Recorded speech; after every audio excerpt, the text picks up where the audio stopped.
Hello, I'm Simon Whistler, you're watching TopTenzNet, and in the video today we're looking at the top 10 dictatorships that are deadlier and crazier than North Korea. Number 10. Albania under Enver Hoxha. Even by the standards of your typical communist stooge, Enver Hoxha was something else. A hardcore Stalinist, he turned his back on Russia when Stalin's successor Khrushchev declared that maybe, just maybe, killing millions of innocent people hadn't been in the nation's best interests. For his over 4-decade reign, the nation was kept on a permanent nuclear war footing. Gigantic concrete bunkers were built all over the country. The borders were closed so no Albanians could leave on pain of death and no one could enter.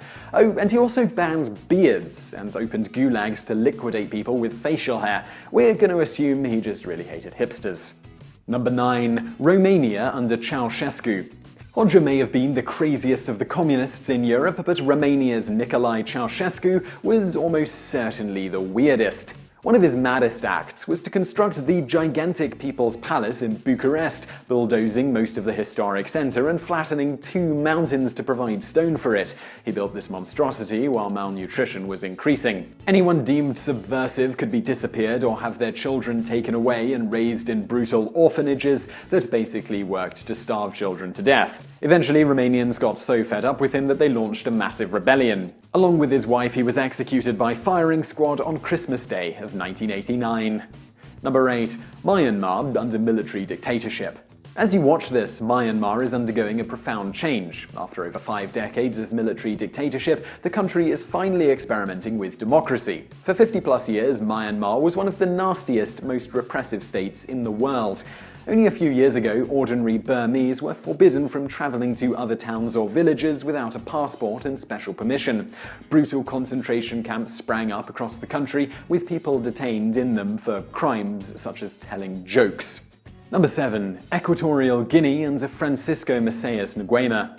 As someone who was extremely paranoid, Nguema was what you'd get if you asked a child to design a wacky dictator for a sitcom. Terrified of assassination, he refused to enter the capital of Malabo except in emergencies, preferring instead to live in a tiny hut with the national treasury hidden under his bed. This sort of sucked for those living in Malabo, as the electricity only got switched on when Nguema was in town. Nguema had a habit of hacking his enemies to death with machetes and feeding their remains to sharks, possibly in an attempt to land the title of real-life Bond villain. On the plus side, he did the decent thing and died in 1979, only 11 years after taking power. On the downside, his equally crazy nephew immediately took over. Number 6. Zaire under Mobutu Sese Seko. Sese Seko had one simple dream: to be the most corrupt leader in Africa and to look utterly pimptastic while doing so. Even as his citizens sank deeper into dire poverty, Seko blew the country's natural resources on stuff like a collection of ridiculous leopard skin hats he insisted on wearing at virtually all times. He was also utterly obsessed with wiping out any trace of colonialism from the country's past. Even citizens with European-sounding names were forced to adopt new, African-sounding ones. Cities, places, and concepts were likewise renamed, and all public sector workers were forced to dress in Chairman Mao-style depressing jackets. He was finally deposed in a coup in 1997, and his country was renamed. Number 5. The Central African Republic under Emperor Bokassa. When your international reputation is as the cannibal dictator, you know you're one bad dude. Meet that dude, Jean Bedel Bokassa, a self-styled emperor and a guy suspected of literally eating schoolchildren. During his 14-year reign, he kept a fleet of wild animals to throw his enemies to, and was rumored to have his political opponents cooked and served to visiting foreign dignitaries. When a magazine once did a shoot around his opulent palace, they accidentally photographed a fridge full of dismembered children. In 1976, Bokassa decided to become emperor and threw a lavish ceremony for himself, at which he paraded around in a ridiculous pimp hat. The ceremony cost his country's entire GDP, so no wonder they overthrew the guy 3 years later. Number 4. Togo under Gnassingbé Eyadema.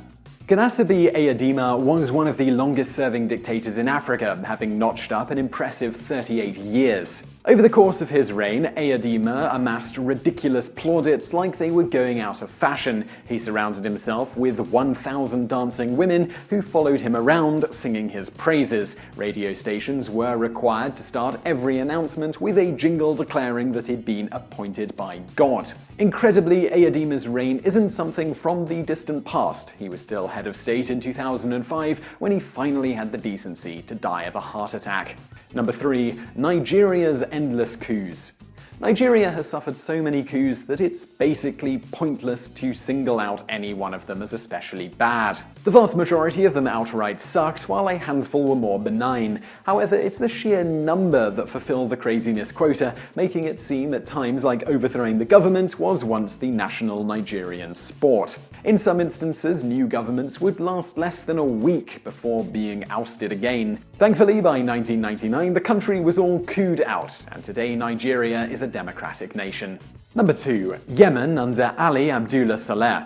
The Middle East isn't exactly known as a bastion of democracy, so it can seem kind of unfair to single out one dictator amongst all the others, until that is you start reading about Yemen's former ruler, Ali Abdullah Saleh.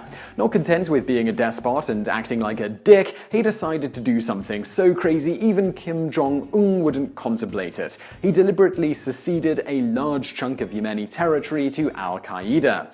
So why did Saleh hand them an enormous slice of strategic territory? The answer is as simple as it is Machiavellian. At this time, pro-democracy protests were shaking Yemen. After seeing what had happened to people like Egypt's Mubarak in the Arab Spring, Saleh decided he needed the West on his side. So he convinced Western governments the protests were organized by Al-Qaeda by letting the terror group run wild. Number 1. Belarus under Lukashenko.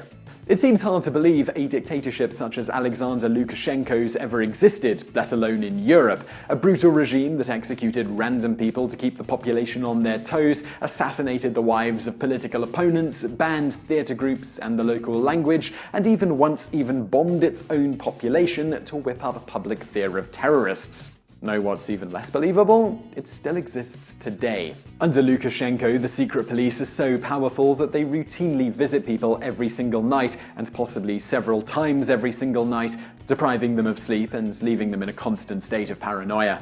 So I really hope you enjoyed that video. If you did, please do click that like button below and don't forget to subscribe. Also, if you really like this channel, you might not know that I have a couple of other channels over there on the right. The top one is Today I Found Out, which is where we do kind of a longer form look into certain specific subjects. So click there to check that one out. And below that is my personal vlog, where I vlog about my life every day, about being a YouTube creator. So be sure to check those out, and thanks for watching.